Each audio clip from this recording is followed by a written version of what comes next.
สวัสดีค่ะพี่จิบบี้ลิตเติ้ลนะคะวันนี้พี่จิบบี้ลิตเติ้ลก็จะมาสอนลายที่เป็นลายเบสิกนั่นเองนะคะซึ่งเรียกว่าโรเซตตานั่นเองทีเนี้ยเวลาเราทำลายเนี้ยเราจะต้องเข้าใจลายก่อนเนาะซึ่งพี่จิบบี้เนี่ย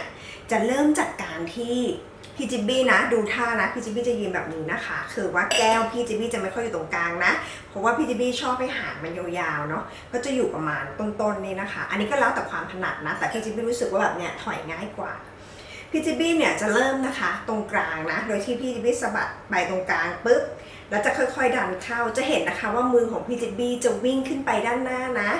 คือวิ่งขึ้นไปหาแก้วโอเคไหมคะนิดหน่อยไม่เยอะนะคะถ้าคุณวิ่งขึ้นไปเยอะเกินเนี่ยเราจะไปทับลายเก่าที่เราสะบัดไว้ตั้งแต่ตอนแรกอันนี้เดี๋ยวพี่จิบบี้จะให้สูตรนี้เรียกว่า528นะถ้าใครชอบยาวๆก็จะเป็น520อะไรก็ได้แต่ว่าถ้าแก้วมันเล็กซึ่งวันนี้เราจะใช้แก้วประมาณ6 ออนซ์นะคะสะบัดไปเลยนะ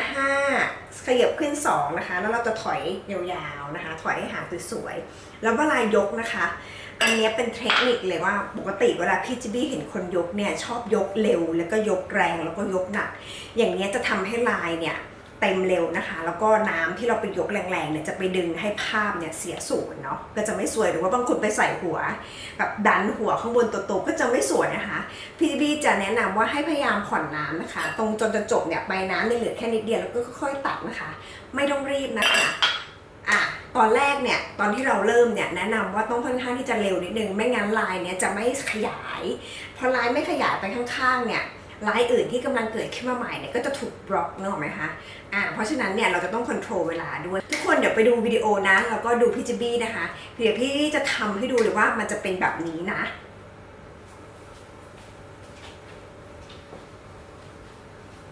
พี่จิบบี้จะเริ่มอย่างนี้นะสะบัดไป1 2 3 4 5ค่อยๆคืน1 2นะคะแล้วถอยกลับมา1 2 3 4 5 6 7 8แล้วไม่ต้องรีบนะคะยกแล้วก็ตัดเบาๆนั่นเองเพราะฉะนั้นลายก็จะสวยคมเป๊ะเลยรับรองนะคะฝึกแบบนี้ทีเนี้ยเวลาพี่จิบบี้เห็นนะคะคนส่วนใหญ่เนี่ยเวลาเทเนี่ยเทจากเร็วแล้วก็เร็วขึ้นเรื่อยๆอย่างเงี้ยมันจะทำให้ล้นแล้วก็หกนะคะอันนี้พี่จิบบี้ไม่ค่อยแนะนำนะเดี๋ยวพี่จิบบี้เนี่ยจะมาวาดรูปให้ดูเนาะว่าเราเนี่ยจะทำกันอย่างไร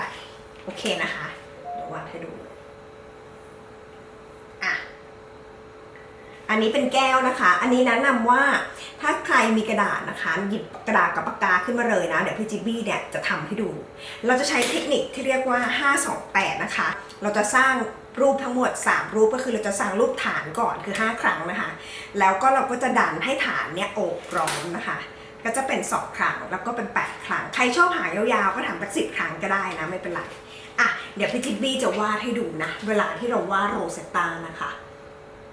เราจะเริ่มจากตรงกลางนะ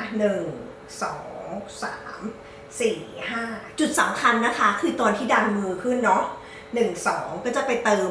ฐานโรเซตตาของเราให้เต็มแล้วก็สวยขึ้นเนาะเสร็จแล้วพี่จิบบี้จะวาดมายาวๆเลยนะถ้าใครชอบหางยาวก็วาดไปเลยแล้วก็ยกตัดนะคะเวลายกตัดพยายามตัดให้ตรงนะก็จะเป็นลักษณะนี้นะคะ